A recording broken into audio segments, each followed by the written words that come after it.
नमस्कार मित्रांनो, सर्वांना गौरी गणपतीच्या खूप खूप शुभेच्छा.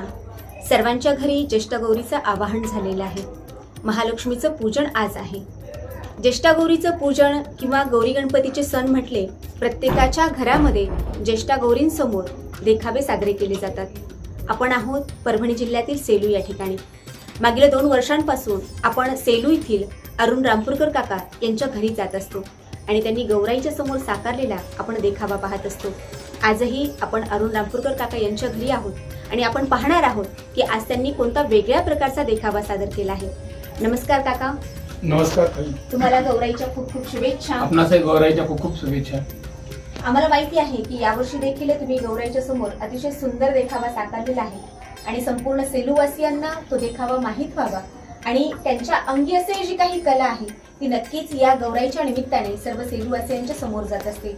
गतवर्षी गौराईच्या समोर जो देखावा साकारला होता त्या गौराईच्या देखाव्यास परभणी जिल्ह्यामध्ये प्रथम क्रमांकाचं पारितोषिक त्यांना मिळालेलं होतं आणि परभणी जिल्ह्याच्या पालकमंत्री सौभाग्यवती मेघना दिदी बोर्डीकर साकोरे यांच्या हस्ते त्यांना पहिल्या क्रमांकाचं पारितोषिक देखील मिळालेलं होतं.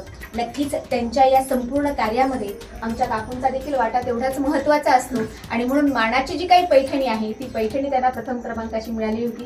काकू, तुमचं देखील खूप खूप अभिनंदन. सर्वप्रथम आपण गौराईंचं दर्शन घेऊयात आणि आपण पाहूयात की रामपूरकर काकांनी कशा पद्धतीचा देखावा साकारला आहे.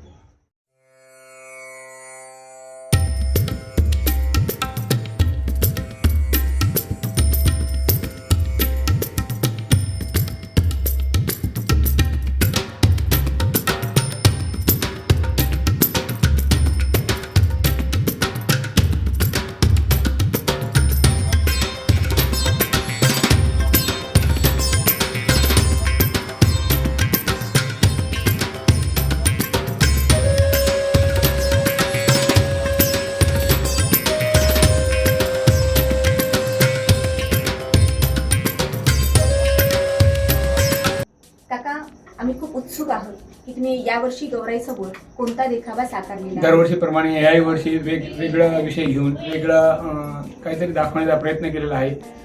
तर सागर मंथन या समुद्र मंथन म्हणतो आपण आणि समुद्र मंथनातील 14 रत्ने हा देखावा सादर केलेला आहे. मला असं वाटतं सेलूमध्ये सर्वप्रथम हा जो काही देखावा आहे समुद्र मंथनाचा किंवा सागर मंथनाचा तो सर्वप्रथम तुम्हीच साकारलेला आहे.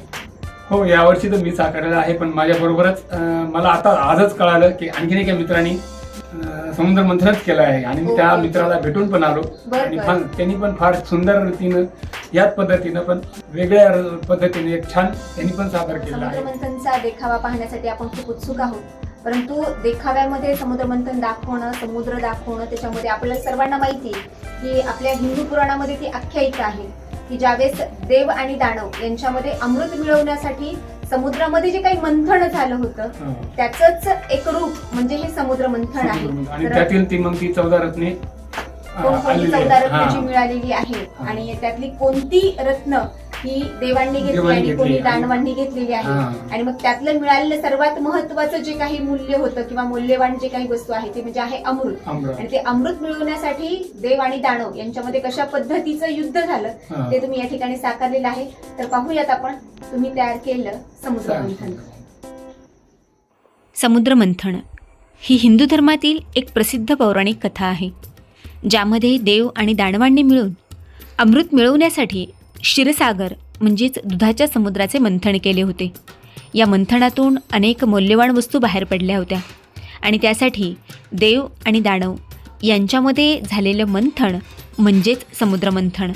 मित्रांनो, समुद्रमंथनाची पार्श्वभूमी अशी आहे की एकदा दुर्वास ऋषी वैकुंठातून बाहेर पडत होते. देवांचा राजा इंद्र याच्यावर प्रसन्न होऊन दुर्वास मुनींनी आपल्या गळ्यातील रुद्राक्षाची माळ ही इंद्राला दिली. त्यावेळी ऐरावत हत्तीवर आरूढ झालेल्या इंद्राने ती सुंदर माला ऐरावत हत्तीच्या माथ्यावर ठेवली. पण झाले असे की ती माळ खाली पडून ऐरावत हत्तीच्या पायाखाली तुडवली गेली. संतापलेल्या महर्षी दुर्वासांनी देवांचा राजा इंद्राला शाप दिला की तुझं वैभव नष्ट होईल, तू संपत्तीहीन होशील. या शापाच्या प्रभावामुळे शक्तिहीन झालेले देव दैत्यांबरोबरच्या लढाईमध्ये सतत पराभूत होऊ लागले. शिवाय दानवांचे गुरु शुकाचार्य यांच्याजवळ संजीवनी विद्या होती आणि त्यामुळे युद्धात मरणाऱ्या दानवांना ते पुन्हा जिवंत करीत। देवांकडे मात्र अशी कोणत्याच प्रकारची विद्या नव्हती। अखेरीस सर्व देव भगवान विष्णूला शरण गेले। तेव्हा भगवान विष्णूने समुद्र मंथन करून अमृत मिळवण्याची योजना देवांना सांगितली आणि त्यासाठी तह करून दानवांचे सहाय्य घेण्याचाही सल्ला भगवान विष्णूंनी दिला। देवांना महासागर मंथन करण्यास सांगितले आणि सुरू झाले समुद्र मंथन। त्यानुसार देव आणि दानवांनी मंदार पर्वताची रवी केली आणि वासुकी सर्पाची दोरी करून समुद्र मंथन सुरू केले। परंतु मंदार पर्वताच्या खाली आधार नसल्याने तो समुद्रात बुडायला लागला। ते पाहून भगवान विष्णूंनी महाकाय कासवाचे रूप धारण केले आणि मंदार पर्वताच्या सागराच्या तळाशी त्यांनी आधार दिला आणि खऱ्या अर्थाने समुद्रमंथन होण्यास सुरुवात झाली। समुद्रमंथनातून मौल्यवान वस्तू मिळवण्यासाठी, अमृत मिळवण्यासाठी अशा पद्धतीने देव आणि दानव यांच्यामध्ये सुरू झालेले हे समुद्रमंथन। समुद्रमंथन होत असताना समुद्रातून अतिशय महत्त्वाची अशी 14 रत्ने बाहेर पडली। समुद्रमंथनातील 14 रत्नांमध्ये सर्वप्रथम आहे पारिजातक नावाचा वृक्ष। इंद्राला प्राप्त झालेले स्वर्ग वृक्ष म्हणजेच पारिजात वृक्ष। काही लोक त्याला कल्पवृक्ष असे देखील म्हणतात। हळूहळू समुद्रमंथनातून कामधेनू नावाची सुरभी गाय प्रकट झाली। त्यानंतर अतिशय सुंदर असे कौस्तुभ मणी प्रकट झाले आणि ते भगवान विष्णूंनी घेतले। त्यानंतर प्रकट झाले अतिशय शुभ्र असे शंख। विष्णू महापुराणानुसार माता लक्ष्मी ही समुद्र राजाची कन्या असून शंख हा तिचा भाऊ आहे। त्यानंतर प्रकट होते अतिशय सुंदर अशी रंभा नावाची अप्सरा। समुद्रमंथनातून तेजस्वी प्रकाश व श्वेतवर्णी चंद्रदेवाचा सुद्धा जन्म होतो, ज्याला भगवान शिवाने आपल्या मस्तकावर धारण केले। त्यानंतर प्रकट होते ती सुरा नावाची मदिरा। ही मदिरा मात्र दानव स्वीकार करतात।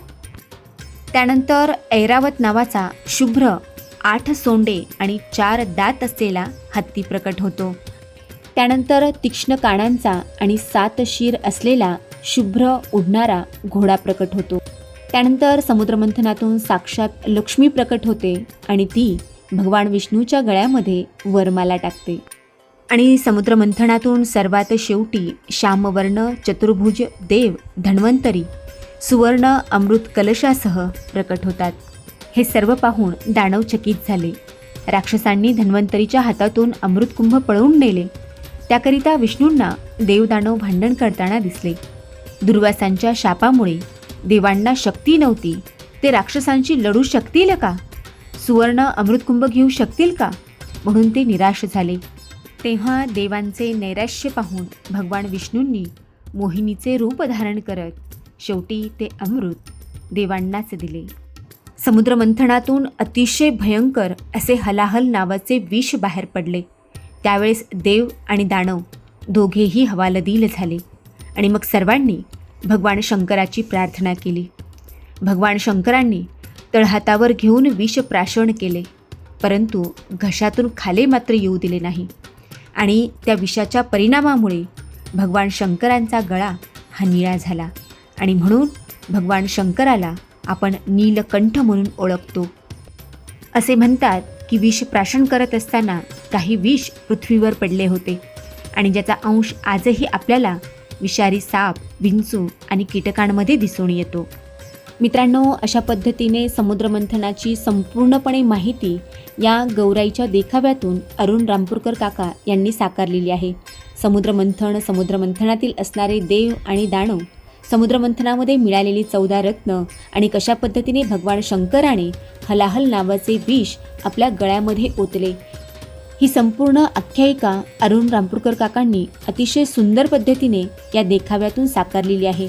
मित्रांनो, या देखाव्याचा आनंद तुम्ही नक्की घ्या आणि तुम्हाला हा देखावा कसा वाटला हे कमेंट बॉक्समध्ये नक्की सांगा।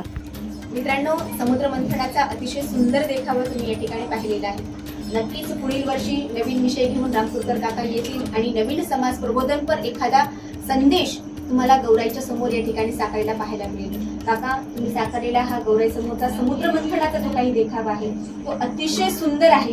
त्या पाठीमागे तुमची प्रखर अशी मेहनत आहे, पाठीमागे असला तुमचा अभ्यास देखील त्या ठिकाणी आहे. कारण अभ्यासाशिवाय आपण कुठलीही गोष्ट समाजासमोर मांडू शकत नाही. काका, तुमच्या या समुद्र मंथनाच्या देखाव्यासाठी खूप खूप शुभेच्छा आणि तुमच्या पुढील वाटचालीसाठी देखील खूप खूप धन्यवाद. खूप खूप